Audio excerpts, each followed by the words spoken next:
Hello friends, आप सबको अपने चैनल मंचा एजुकेशन में फिर से एक नए वीडियो में स्वागत है।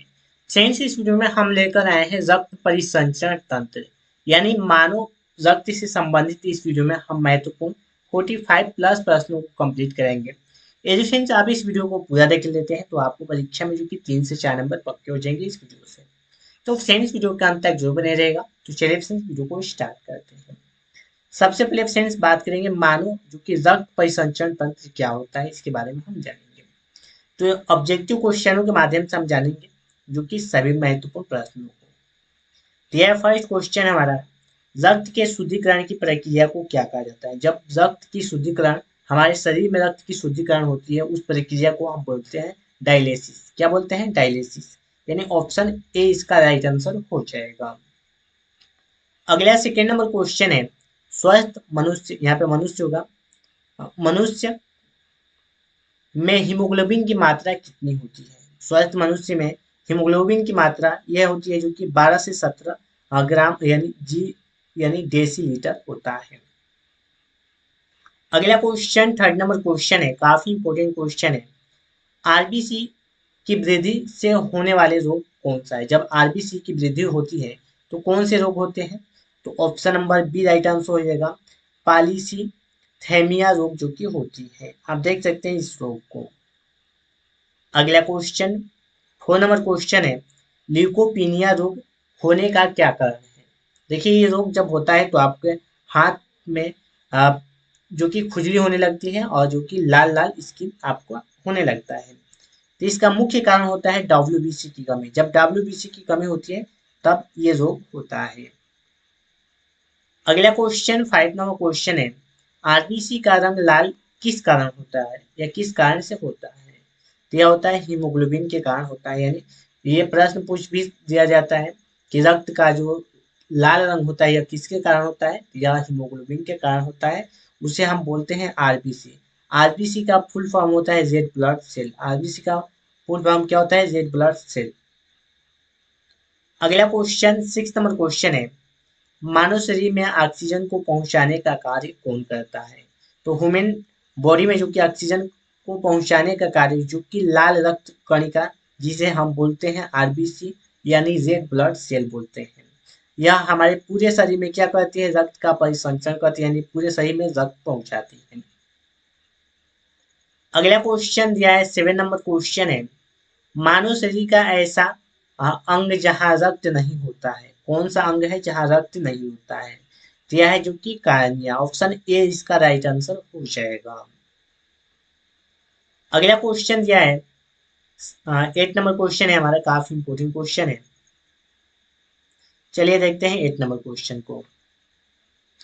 दिया है, लाल रक्त कणिका की खोज किसने की थी। जो लाल रक्त कणिका है इसकी खोज किसने की थी। काफी इंपोर्टेंट क्वेश्चन है। तो इस क्वेश्चन का राइट आंसर क्या हो जाएगा? Option number A right answer हो जाएगा। आ, एंटोनी वेन ल्यूवेन हॉग, जो कि इसका राइट आंसर हो जाएगा ऑप्शन नंबर ए। इस क्वेश्चन का क्या राइट आंसर हो जाएगा? ए करेक्ट आंसर हो जाएगा। अगला क्वेश्चन दिया है नाइन नंबर क्वेश्चन हमारा। दिया है, रक्त परिसंचरण तंत्र कितने प्रकार का होता है। रक्त परिसंचरण ये होता है दो प्रकार का होता है। कितने प्रकार का होता है? दो प्रकार का होता है। आपको बताया, एक आरबीसी होता है, एक डब्ल्यूबीसी होता है, एक आरबीसी होता है। अगला क्वेश्चन टेन नंबर क्वेश्चन है, मनुष्य में कौन सा परिसंचरण तंत्र पाया जाता है। तो यह परिसंचरण तंत्र पाया जाता है, बंद परिसंचरण तंत्र पाया जाता है। यहाँ पे देखिए कुछ नोट्स में दिया गया है, पक्षियों और एवं मनुष्य में रक्त नलिकाओं द्वारा और रक्त का परिसंचरण होता है। रक्त जो कि रक्त नलिकाओं द्वारा रक्त का परिसंचरण होता है पक्षी और मनुष्य में। अगला क्वेश्चन दिया है, 11 नंबर प्रश्न है। ये 11 नंबर प्रश्न है, खुला रक्त परिसंचरण तंत्र किसमें पाया जाता है। तो यह उपयुक्त सभी, यानी ऑप्शन ए दिया है कीटों में, तितलियों में, कॉकरोच में, यानी ये तीनों में पाया जाता है। तो उपयुक्त सभी राइट आंसर हो जाएगा ऑप्शन नंबर डी। अगला क्वेश्चन हमारा 12 नंबर क्वेश्चन है, रक्त बनावट में किस तरह का होता है। जो रक्त बनावट में किस तरह का होता है, तो यह होता है ऑप्शन ए गाढ़ा होता है, चिपचिपा होता है, लाल होता है। यानी उपयुक्त सभी इसका राइट आंसर हो जाएगा। अगला क्वेश्चन 30 नंबर प्रश्न है, मानव हृदय का औसतन भार कितना होता है? जो मनुष्य का हृदय होता है इसका औसतन भार आपको लगभग 300 ग्राम का होता है। कितना होता है? 300 ग्राम का होता है। 14 नंबर प्रश्न है, निम्नलिखित में से कौन सा अवयव रक्त में नहीं पाया जाता है? इसमें से बताना है जो कि रक्त में नहीं पाया जाता है। तो प्लाज्मा पाया जाता है, डब्ल्यूबीसी और आरबीसी ये पाया जाता है, और ये नहीं पाया जाता है रक्त में। यानी ये कथन जो कि गलत है। अगला क्वेश्चन हमारा दिया है 15 नंबर प्रश्न, डॉक्टर द्वारा सिग्नो मैनीमीटर से क्या नापा जाता है या जांचा जाता है? तो रक्त का दाब इससे क्या किया जाता है? जांचा जाता है। चलिए देखते हैं अगले क्वेश्चन को, 16 प्रश्न को। रक्त के हीमोग्लोबिन में कौन सा तत्व पाया जाता है? जो रक्त के हीमोग्लोबिन में आयरन पाया जाता है। क्या पाया जाता है? आयरन पाया जाता है। 17वां प्रश्न है, परिसंचरण तंत्र के खोजकर्ता कौन थे? तो इसके खोजकर्ता विलियम हार्वे थे। कौन थे? William Harvey. 18वां प्रश्न है, परिसंचरण तंत्र के अध्ययन को क्या कहा जाता है? तो इसके अध्ययन को कहते हैं एंजियोलॉजी। क्या कहते हैं? एंजियोलॉजी कहते हैं। 19वां प्रश्न है, रक्त के अध्ययन को क्या कहा जाता है? तो रक्त के अध्ययन को कहते हैं हे, हेमेटोलॉजी। क्या कहते हैं? हेमेटोलॉजी कहते हैं। अगला क्वेश्चन हमारा 20वां क्वेश्चन है, रक्त का निर्माण कहाँ होता है? तो रक्त का निर्माण जो कि अस्थि मज्जा में होता है। कहाँ पे होता है? अस्थि मज्जा में होता है रक्त का निर्माण। 21 नंबर क्वेश्चन है, रक्त का पीएच एवं प्रकृति कैसी होती है? तो इसकी पीएच एवं प्रकृति 7.4 एवं क्षारीय होती है। जो रक्त होता है या क्या होता है? क्षार होता है। देखिए आपको बता दें अम्ल, क्षार और लवण कि इसकी कैसे पहचान करते हैं। यदि कोई पीएच मान यानी जिसका पीएच मान 7 से कम हो, यह क्या कहलाता है? अम्ल कहलाता है। क्षार मतलब 7 हो तो वह उदासीन होता है, और 7 से अधिक होता है तो वो होता है क्षारीय होता है। आपको लगभग पता है ऐसा स्केल होता है। ये होता है जो कि यहाँ से लेके 1 2 3 और यहाँ तक यानी 7 तक होता है, और यहाँ से 7 से अधिक होने लगता है। तो जब 7 से अधिक होता है तो क्षारीय, ये होता है अम्ल, और ये होता है उदासीन यानी बोलते हैं। तो यहाँ पे क्षारीय होता है तो 7.4 होता है, यानी 7 से अधिक होगा तो क्षारीय होगा, कम रहेगा तो उदासीन होगा। और अगला क्वेश्चन हमारा 22 नंबर क्वेश्चन है, रक्त किस तरह के उत्तक का उदाहरण है? तो रक्त एक तरल संयोजी उत्तक का उदाहरण है। क्या है? तरल संयोजी उत्तक का उदाहरण है रक्त। अगला 23 नंबर प्रश्न है, मानव शरीर के भार का लगभग कितना परसेंटेज रक्त होता है? तो यह होता है 7 से 8%। यानी किसी भी व्यक्ति का, जैसे मान लीजिए 56 या 60 केजी है, तो 60 केजी मनुष्य में आपको रक्त की मात्रा अगर अनुमानतः निकालना हो तो आप कैसे निकालेंगे? तो इसका 7%, 7 से 8% होता है, तो इसका 7% निकाल देंगे, 8%, तो लगभग आपको पता चल जाएगा कि कितना होगा जो कि उन शरीर में यानी मानव शरीर में रक्त की मात्रा। तो आप निकाल सकते हैं ऐसे। अगला क्वेश्चन, वयस्क मनुष्य में लगभग कितने लीटर रक्त पाया जाता है? तो लगभग जो कि 5 से 6 लीटर, 5 से 6 लीटर रक्त पाया जाता है। 25वां प्रश्न है, मानव रक्त का कितना प्रतिशत भाग प्लाज्मा होता है? तो यह होता है 55% प्लाज्मा होता है। 26वां प्रश्न है, बिन वर्णक के कारण प्लाज्मा का रंग कैसा होता है? तो प्लाज्मा का रंग हल्का पीला होता है। कैसा होता है? हल्का पीला होता है। चलिए अगला 27वां प्रश्न है, रक्त के प्लाज्मा में कितने प्रतिशत जल पाया जाता है? तो यह पाया जाता है 90% जल पाया जाता है। कितना परसेंट? 90%। 28 नंबर क्वेश्चन है, प्लाज्मा में कौन से प्रोटीन पाए जाते हैं? तो ये पाए जाते हैं, option number D right answer हो जाएगा, उपयुक्त सभी। यानी ये सभी प्रोटीन पाए जाते हैं किसमें? प्लाज्मा में। चारों इसका राइट आंसर हो जाएगा ऑप्शन नंबर ई। अगला 29वां प्रश्न है, रक्त का थक्का बनाने में कौन सहायक है? यानी रक्त का जो थक्का बनाता है इसमें कौन सहायक होता है?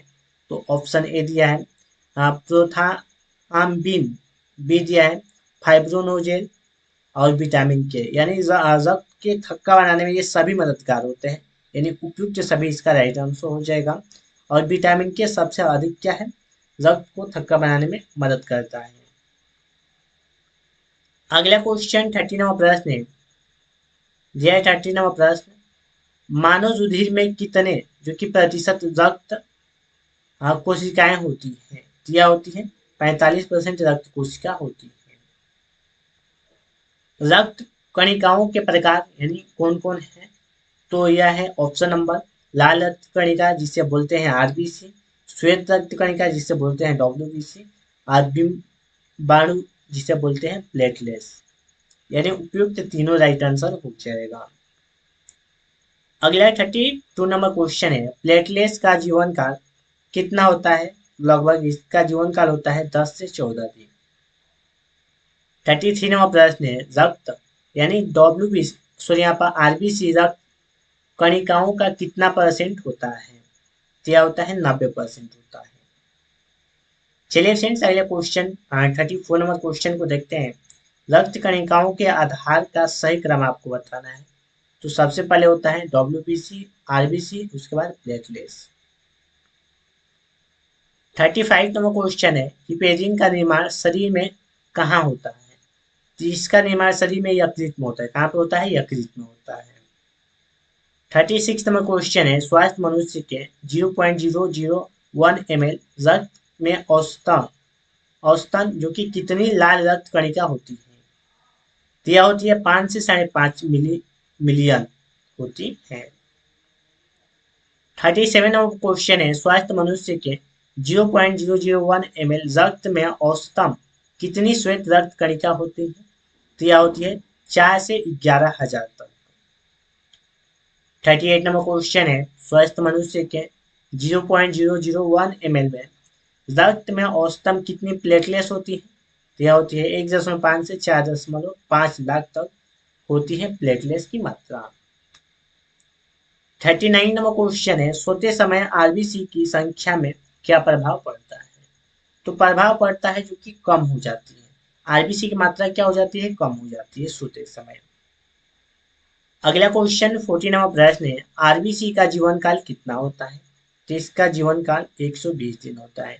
देखिए ये भी प्रश्न इंपॉर्टेंट है क्योंकि बार बार आपको परीक्षा में देखने को मिलते हैं, तो आप इसे इंपॉर्टेंट कर लीजिएगा इस प्रश्न को। चलिए बात करते हैं अगले क्वेश्चन 41 नंबर क्वेश्चन के बारे में, डब्ल्यूबीसी एवं आरबीसी को क्रमशः क्या कहा जाता है, तो option number B right answer हो जाएगा इस क्वेश्चन का। ल्यूकोसाइट्स एवं एरिथ्रोसाइट्स कहा जाता है डब्ल्यूबीसी और आरबीसी को। यहाँ पे नोट्स में आप पढ़ लीजिएगा। अगला 42 नंबर क्वेश्चन है, मान्य रक्त में सबसे कम कौन सी कोशिका पाई जाती है, तो इस क्वेश्चन का आंसर आप कमेंट कीजिएगा, इस क्वेश्चन का आंसर क्या कीजिएगा, आप कमेंट कीजिएगा इस क्वेश्चन का आंसर। अगला क्वेश्चन 43 नंबर क्वेश्चन है, निम्नलिखित में से आरबीसी और डब्ल्यूबीसी का प्लेटलेट्स का क्रमशः सही अनुपात कौन सा है, आरबीसी, डब्ल्यूबीसी और प्लेटलेट्स का अनुपात आपको बताना है। तो फ्रेंड्स इस क्वेश्चन का भी आंसर आप कमेंट कीजिएगा, इस क्वेश्चन का भी आंसर आप कमेंट कीजिएगा, और दो क्वेश्चन है उस क्वेश्चन का भी आंसर आप कमेंट कीजिएगा। खून की कमी यानी आरबीसी की कमी से होने वाले रोग कौन से हैं, इस क्वेश्चन का भी आंसर कमेंट कीजिएगा। और आखिरी क्वेश्चन है, इस क्वेश्चन का भी आंसर आप कमेंट कीजिएगा, डब्ल्यूबीसी का जीवन काल कितना होता है। तो फ्रेंड्स इस तरह हमने इस वीडियो में जो कि रक्त परिसंचरण तंत्र से संबंधित 14 प्लस प्रश्नों को कंप्लीट कराया। फ्रेंड्स मैं आशा करता हूँ कि आपको वीडियो काफी पसंद होगी, वीडियो को लाइक, चैनल को सब्सक्राइब और वीडियो को शेयर जरूर कीजिएगा। तो फ्रेंड्स आज के लिए इतना ही, फिर मिलते हैं नेक्स्ट वीडियो में, तब तक के लिए जय दोस्तों, वंदे मातरम।